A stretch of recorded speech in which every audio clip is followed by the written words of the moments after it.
Observation and opinion of the day. So, for the past month, I've been observing what's happening here on my TikTok account, and I've been observing it through comments that people make, and also in my live stream, the chats we have. And because my thing is that I am doing my part in Dr. Alan Busak's vision of reimagining the revolution in South Africa. Of course, we all know the state that the country is in at the moment.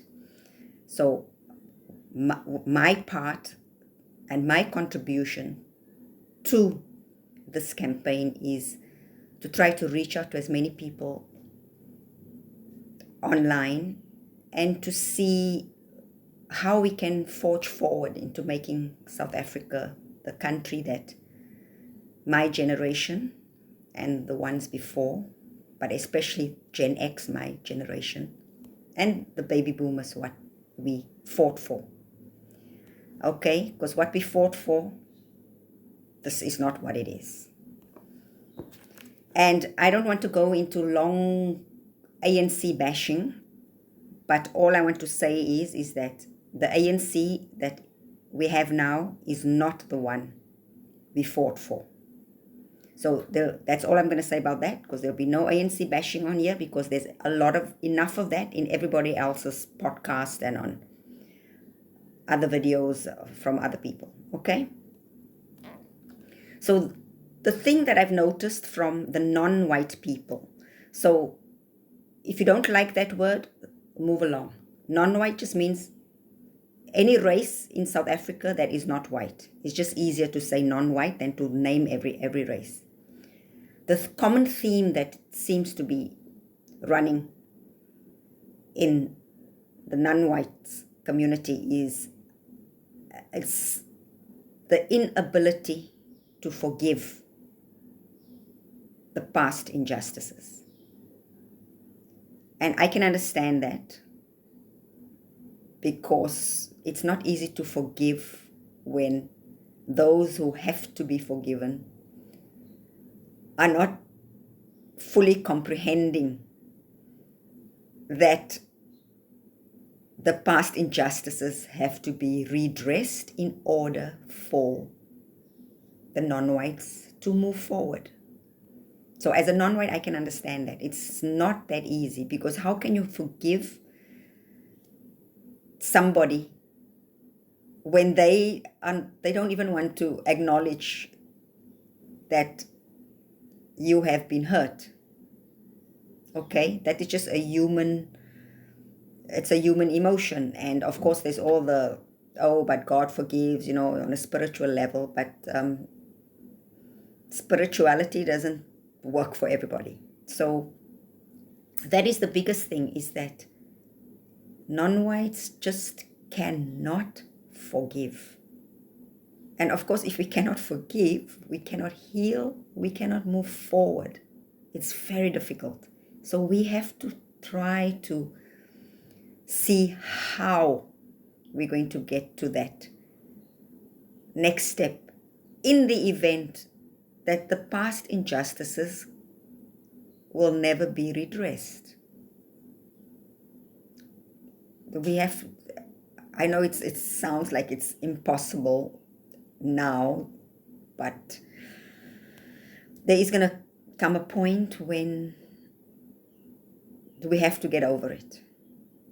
Okay, but like I say, I do understand it's not easy to forgive when there isn't even acknowledgement of the injustices.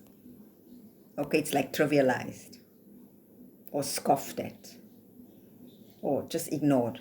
Okay, so that's what I want to say about the forgiveness part on the part of the non-whites. Now, when it comes to the Dutch settlers, so I'm going to use this word Dutch settlers, because with the white people, because we have two types. We have the English-speaking ones, and then we have the Afrikaans-speaking ones. And the Afrikaans-speaking ones, they've given themselves this name. I will not be using that name here because I know it offends a lot of people. So are we calling them the Dutch settlers? Because yes, that's what they are. So the other thing that I'm observing that's stopping us from moving forward is that, besides the forgiveness, and that is from the white side, is that the Dutch settlers, first of all, is that they do not want to redress past injustices.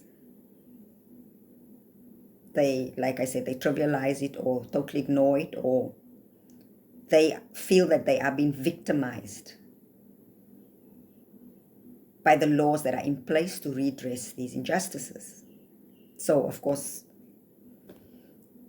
obviously that will create a problem between the two camps, right? The other thing is, which I think is an even bigger issue, is that the Dutch settlers refuse to assimilate, to integrate, to be one nation. Whereas if you look at all the other demographics, the English whites, or the non-Dutch Afrikaans-speaking whites, the coloreds, the Indians, all the different black tribes, our Arab, our Chinese, they all assimilated, and they are integrated. They have their own cultures and traditions and languages, and they keep that in their communities, but as a whole and in general, they are united as one nation. It is only the Dutch settlers who want to be apart from the rest of the nation. And they will use excuses like crime. Well, it's not necessarily an excuse, because it's a fact that there's a crime, they feel there's crime, and they feel that there's a flare happening against them. Because I cannot say that word that starts with a G. There's a flare, and so they don't feel safe. Okay? But they do not want to be part of this unity that all the other demographics are a part of. They don't want to be a part of that. And also, they want to actually start their own, they've already started their own whites-only town, which is racially exclusive. It excludes all, even the other whites on the side, excludes everybody from that area, from that town. They also want an entire homeland. Others are going as far as wanting an entire province that has to be independent from the rest of the nation. So these are the two things that I see, that I feel is something that we need to work towards. And I can see also a lot of from the comments, a lot of the issues that come up is because there is an overall lack in our education system, because there's a lot of things that people don't know. Simple things that I just put on my TikTok here, so that I wanted to gauge who knows what is known. Like about our history, about the origin of our people, about like ethnicity, like countries, just simple things that everybody in every country normally knows, because this is taught under the educational system, because these are important things that the citizens of the country must know. We don't seem to have that. So what I want to do is I want to see how we can find common ground and get over these two things, the forgiveness on the non-white side, and getting the Dutch settlers to assimilate, so that we can be one beautiful rainbow nation, and the country can prosper as we work forward together.